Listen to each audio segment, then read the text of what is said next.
হৃদয় শোকে পাথর হয়ে গেলে পৃথিবীর কোনো শোকার তাকে স্পর্শ করতে পারে না। ক্ষতস্থানে বারবার আঘাত পেতে থাকলে একটা সময় পর আর কোনো আঘাতেই যন্ত্রণা লাগে না। পৃথিবীতে যারা কোমল হৃদয়ের, বেছে বেছে শুধু তাদেরকেই বেশি যন্ত্রণা দেওয়া হয়, আঘাত দেওয়া হয়।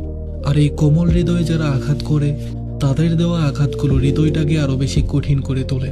হৃদয় কথায় আঘাত পায় মানুষের আচরণে, ব্যবহারে।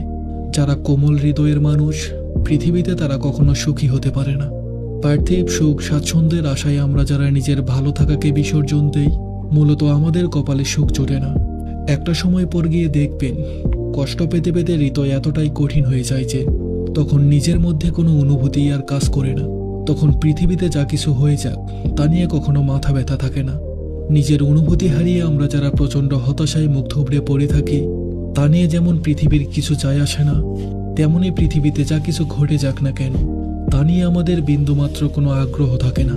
শোক আর আঘাত দিতে দিতে যারা হৃদয়টাকে কঠিন করে তোলে, তারা আর কেউ নয়, আমাদের খুব কাছের আপনজন, যাদের আমরা বিশ্বাস করি, যাদের কাছে ভালো থাকার আশা করি, যাদের কাছে আমাদের প্রত্যাশা থাকে সবচাইতে বেশি। মূলত তারাই আমাদের কঠিন হতে বাধ্য করে, তারাই অনুভূতি নষ্ট করে দেয়।